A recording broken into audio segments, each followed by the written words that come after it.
السلام علیکم ورحمۃ اللہ وبرکاتہ۔ ناظرین، ایک بار پھر سیدہ فرحت حسین آپ کی خدمت میں مشعل راہ پروگرام میں حاضر ہیں اور ہم آج جو گفتگو کر رہے ہیں وہ رسول خدا صلی اللہ علیہ وسلم کے کردار کی روشنی میں ہمارا مقصد یہ ہے کہ ہم اس بات کا جائزہ لے رہے ہیں کہ آیا حقیقتاً ہم رسول کے امتی ہونے کا حق ادا کر رہے ہیں؟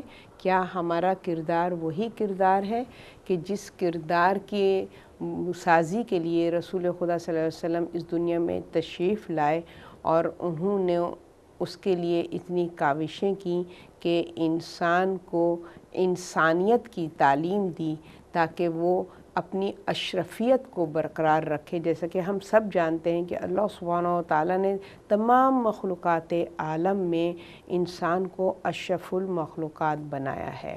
کیوں اشرف المخلوقات بنایا اللہ سبحانہ و تعالیٰ نے؟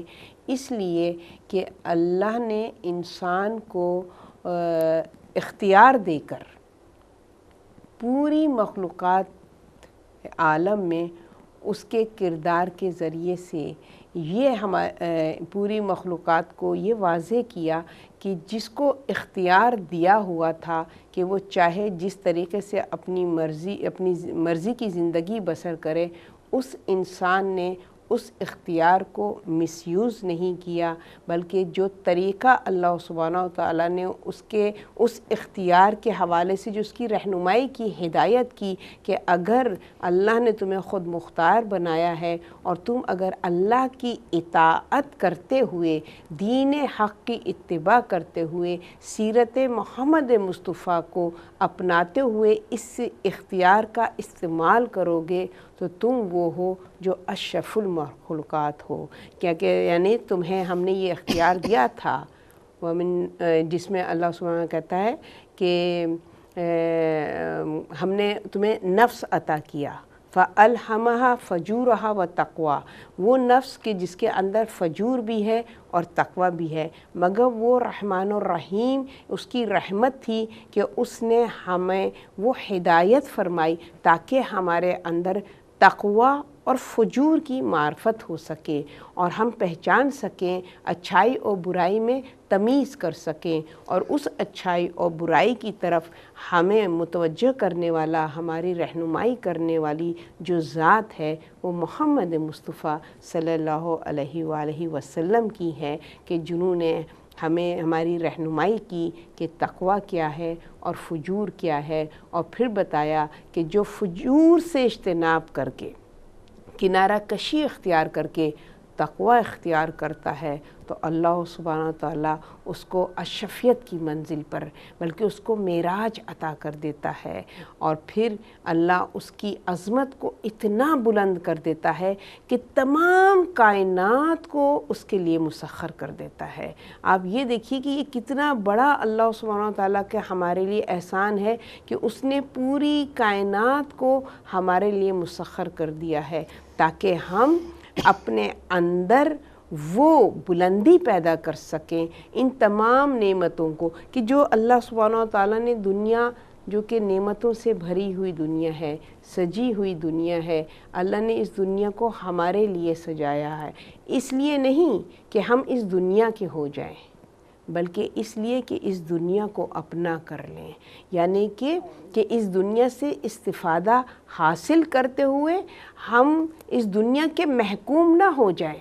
ہم اس دنیا کے محکوم نہیں ہیں، حاکمیت عطا کی ہے کہ اس دنیا کی تمام نعمتوں سے استفادہ حاصل کرو، تمہارے لیے بلند تر مقام اللہ سبحانہ و تعالیٰ نے رکھا ہے، تمہارے لیے وہ ابدی دنیا رکھی ہے کہ جو تمہارے لیے مخصوص سجائی گئی ہے۔ یہ دنیا عارضی دنیا ہے، آج اس کی نعمتیں ہیں، کل اس کی نعمتیں فنا ہونے والی ہیں، تو جو ابدی دنیا ہے اس کا شوق، اس کا اپنے اندر جستجو پیدا کرو تاکہ تم اس دنیا میں عیش و آرام کی زندگی بسر کر سکو۔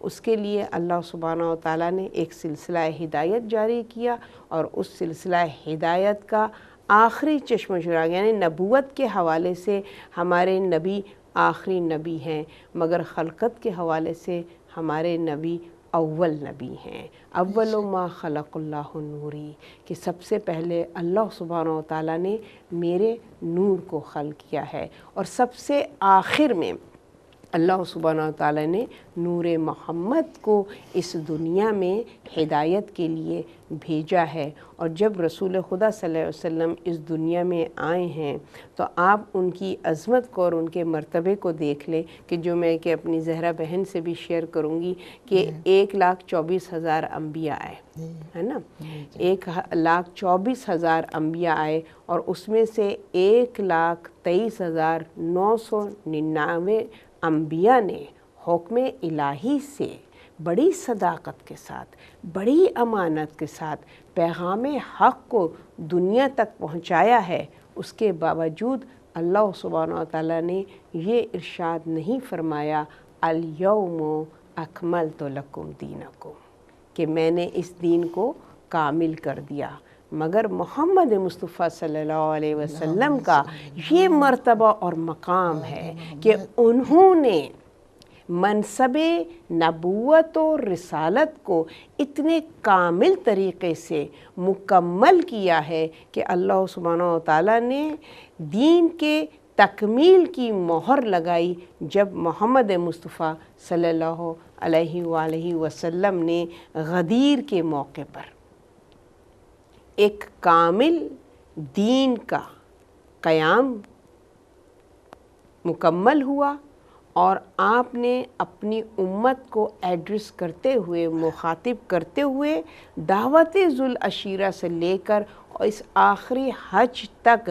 جتنے بھی ایونٹس تھے، جتنے بھی احکامات خداوندی تھے، سب کی یاد دہانی کروائی۔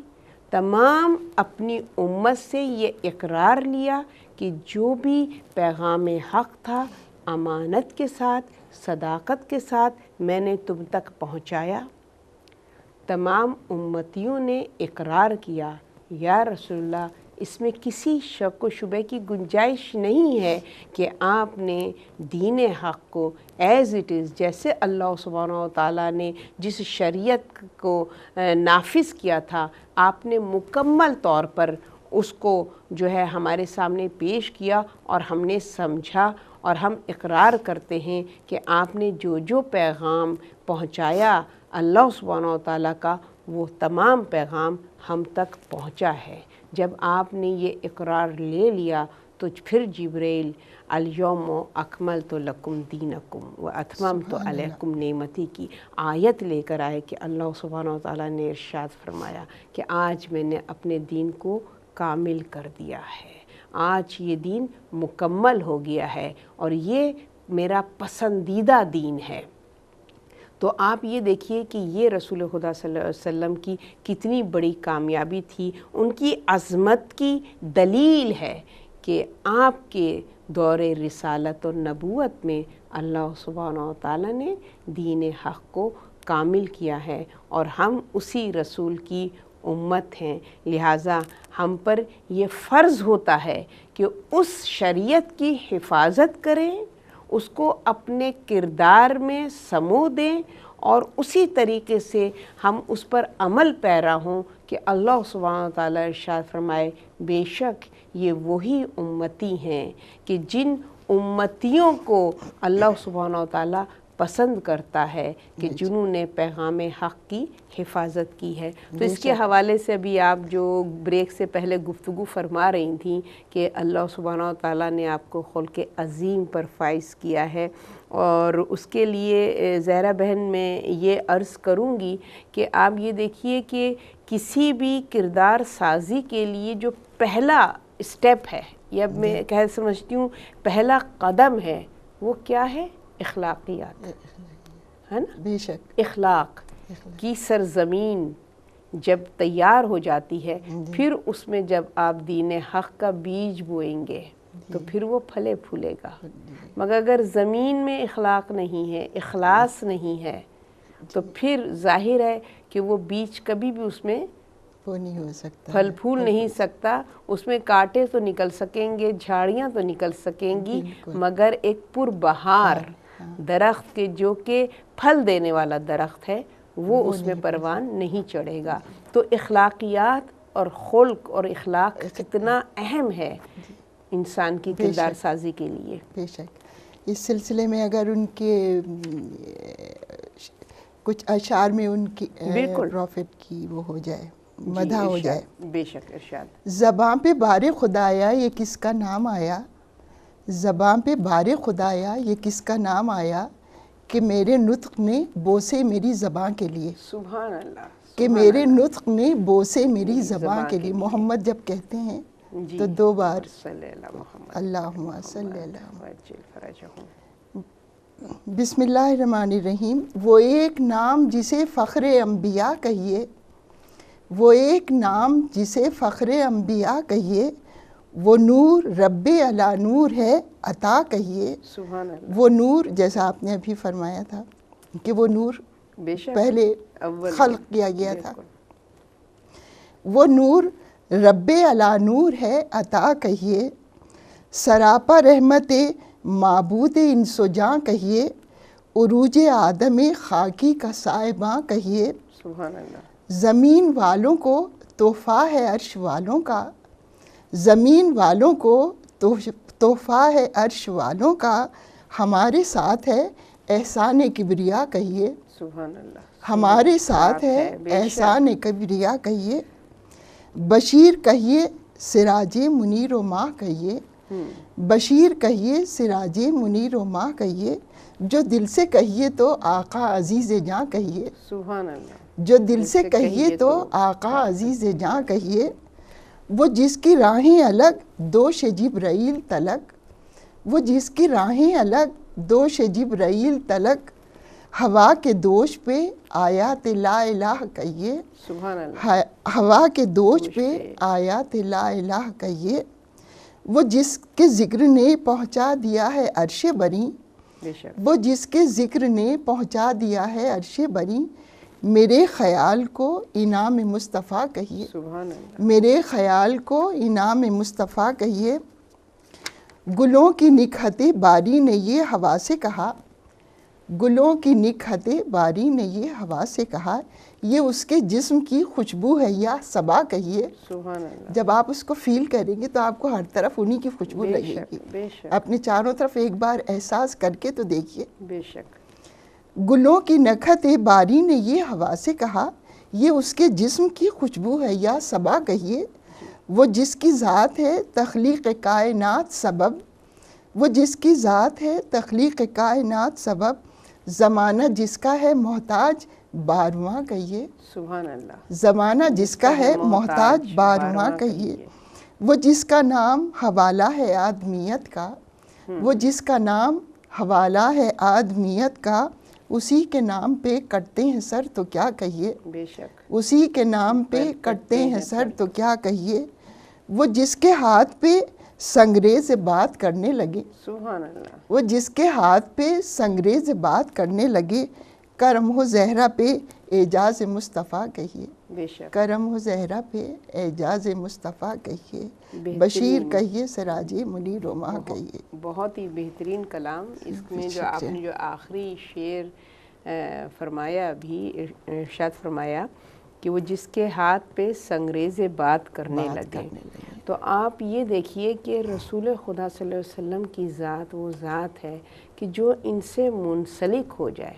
سنگریز دست رسالت پر آئے ہیں تو آپ دیکھیں کہ سنگریزوں نے معرفت رسول پا لیا، ورنہ پتھر تو نہیں بولتے ہے نا، مگر معرفت رسول کو پایا ہے، ان کے مرتبے اور مقام کو جانا ہے، تو اللہ سبحانہ و تعالیٰ نے ان کے اندر قوت گویائی عطا کر دی کہ انہوں نے کلمہ توحید اپنی زبان سے جاری کیا.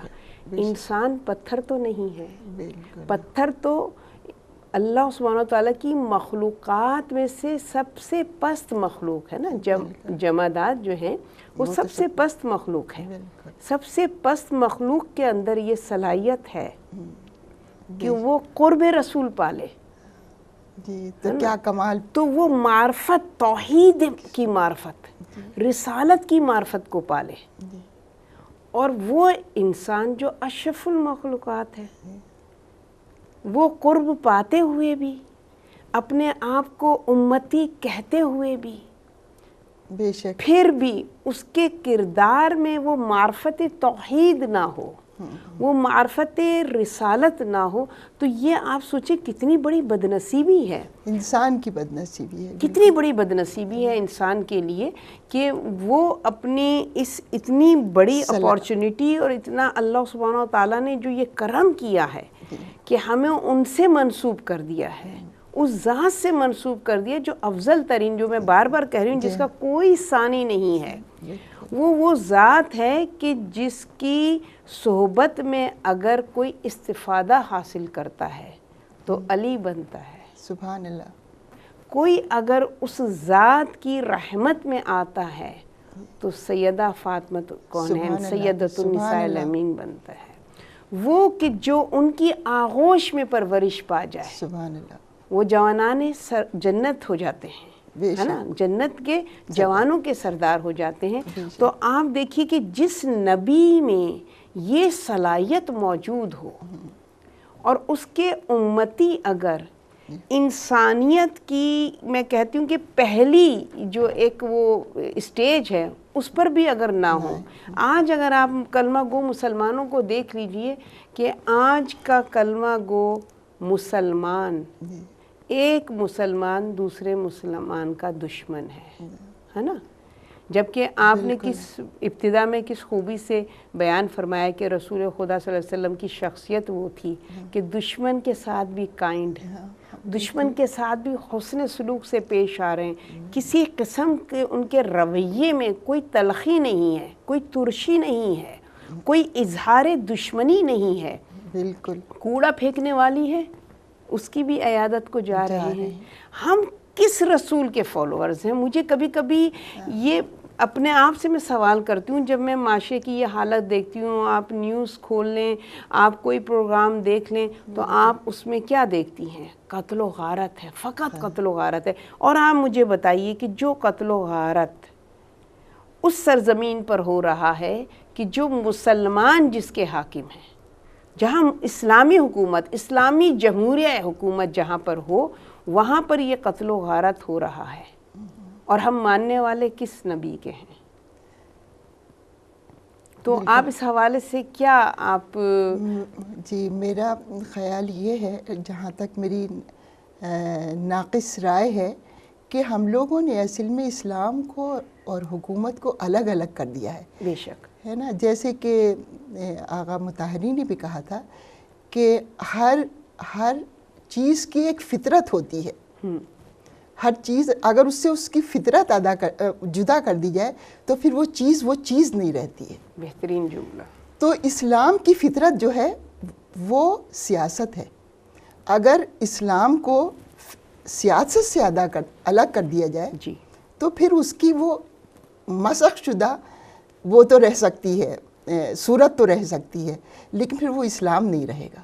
اور ساری بات یہی ہے کہ ہم لوگوں نے اسلام الگ کر دیا ہے اور سیاست الگ کر دی ہے۔ بے شک، بہت ہی سیاست جو ہے وہ اپنے مطلب کی، اپنے فائدے کی، اپنے ہر طرح اپنی منمانی کی ہے، جس کا اسلام سے کوئی تعلق نہیں ہے، اور نام جو ہے وہ اسلام کو صرف مسجدوں یا مدرسوں یا اور بڑے سینٹرز جہاں پہ بھی ہوں وہاں تک محدود کر دیا۔ چلیں، ہاں بے شک میں آپ کی بات سے اتفاق کرتی ہوں، مگر آپ اگر سیاست کو آپ الگ کر بھی دیں، یعنی کہ اس موضوع کو اگر ہم نہ ہی چھیڑیں، کیونکہ ظاہر ہے کہ ہمیں تاریخ اسلام میں پھر نظر آتا ہے کہ بعد از رسول کیا سچویشن تھی، اس کو ہم نہ چھیڑیں، ایک عام فرد ہونے کی حیثیت سے، ایک امتی ہونے کی حیثیت سے اس کے حوالے سے آپ کیا رہنمائی فرمائیں گی کہ ہم نے کردار رسول سے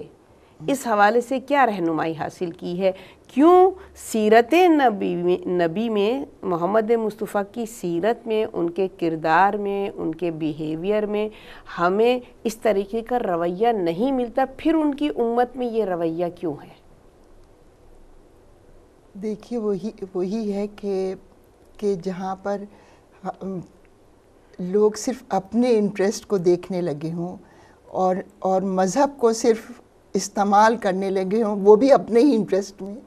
ساری بات یہی ہے کہ ہم لوگ اس قدر مادہ پرست ہو گئے ہیں، جس کو یہ مادہ پرست ہو گئے ہیں یا دولت پرست جس کو کہیے کہ وہ ہو گئے ہیں. حب مال اور حب دنیا اور حب مال اور حب دنیا اس قدر ہمارے اوپر سوار ہے کہ ہم نے اس تعلیم کو تو بالکل پس پش ڈال دیا ہے جو کہ اسلام کی اصلی روح تھی، اور جس کا کوئی تعلق نہیں تھا. مال تھا تو صرف اس لیے تھا کہ ضرورت اس سے پوری ہو، اپنی بھی اور دوسرے کی بھی، ہے نا، اپنی بھی اور تمام خلق خدا کی بھی.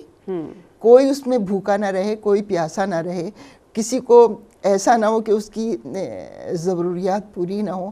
لیکن آج بھی مال میں تو کوئی کمی نہیں ہے، دولت میں تو کوئی کمی نہیں ہے، لیکن سوال یہ ہے کہ وہ ہر حقدار کو پہنچ رہا ہے یا نہیں پہنچ رہا. بے شک.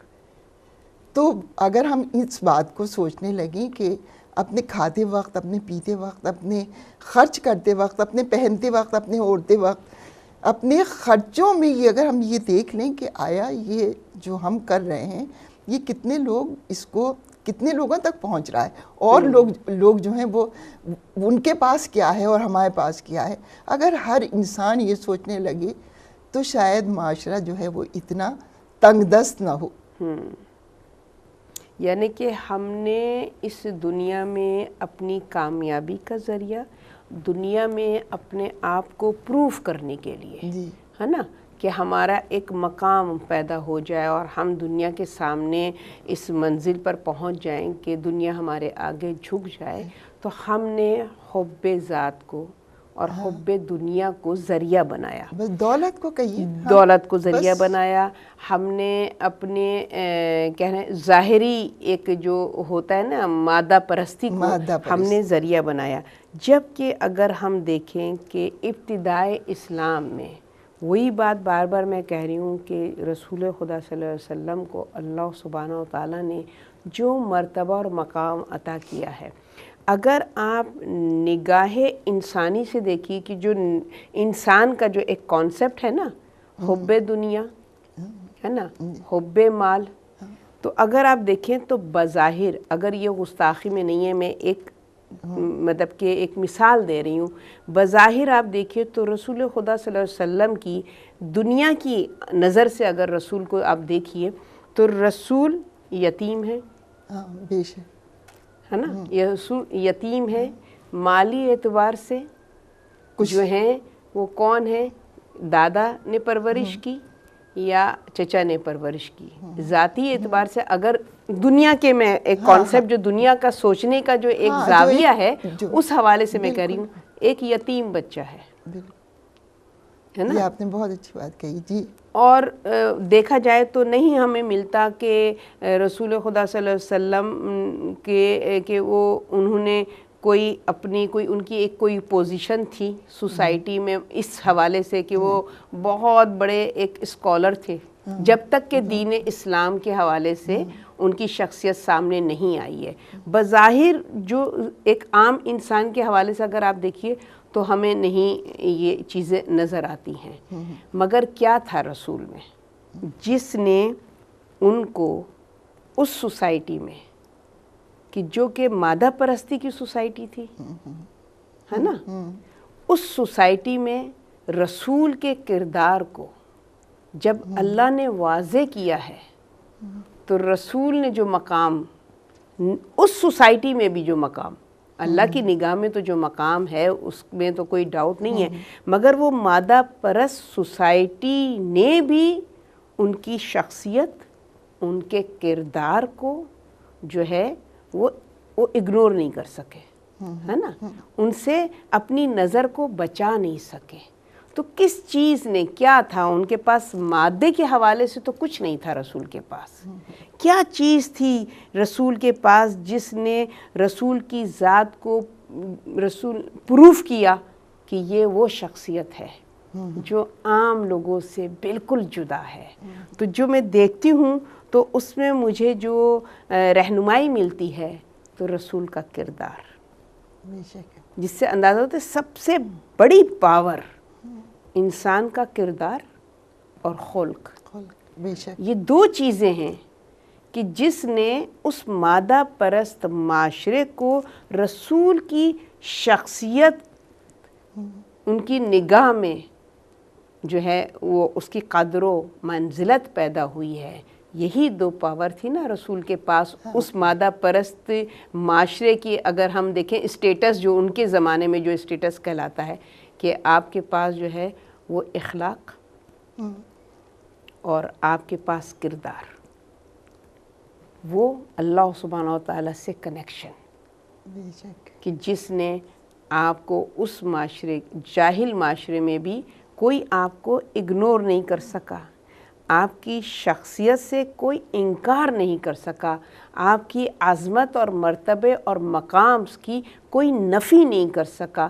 تو رسول خدا نے اس مادہ پرست معاشرے کی اس طریقے سے رہنمائی کی ہے کہ جس دوڑ میں تم لگے ہوئے ہو اس میں تباہی ہے، اس میں تم کبھی بھی اپنے آپ کو پروف نہیں کر سکو گے، کیونکہ جن کو تم نے ذریعہ بنایا ہے یہ تمام ذرائع مادے سے منسلک ہیں اور مادے کو فنا ہے، مادہ پست ہے. مادے کو عظمت اور بلندی نہیں نصیب ہوتی ہے، رفعت نصیب نہیں ہوتی ہے. لہٰذا کیا چیز ہے جو تمہیں عظیم کر سکتی ہے، تمہارے مرتبے اور مقام کو بلند کر سکتی ہے؟ وہ تمہارا خلق، تمہارا کردار اور وہ کنیکشن ذات رب العزت سے. تو آپ کی اس آخری شعر میں مجھے جو ہے یہ واقعی میں اس طرف متوجہ کیا ہے. اور جیسا ابھی آپ نے فرمایا، کہا کہ سنگریزوں کی آپ نے بات کو دہرایا کہ وہ تک ان کو وہ معرفت حاصل کر سکتی ہیں اور ہم نہیں کر سکتے. صرف سنگریزوں ہی کی بات کو پر اکتفا نہیں ہے. دیکھیے درخت کو بلایا، درخت چلایا، بالکل درخت کو حکم ہوا. اور صرف یعنی یہ دنیا کی چیزیں نہیں بلکہ چاند اور سورج پلٹ دے. بے شک زہرا بہن، بہت اچھا نقطہ آپ کا ہے. ہم انشاءاللہ اسی کو کنٹینیو کرتے ہیں. ایک پھر ہمارے بریک کا ٹائم ہے. تو ناظرین انشاءاللہ کہیں نہیں جائے گا. مجھے امید ہے کہ آپ بھی اس میں دلچسپی لے رہے ہوں گے اور اس ڈسکشن کو پسند کر رہے ہوں گے. ہمیں آپ کی فیڈ بیک چاہیے. پلیز آپ ضرور اپنی میل کے ذریعے سے ہماری رہنمائی فرمائیں اور اس پروگرام میں حصہ لیں. اور انشاءاللہ بہت جلد بریک کے بعد آپ سے ملاقات ہوتی ہے. والسلام علیکم ورحمۃ اللہ وبرکاتہ.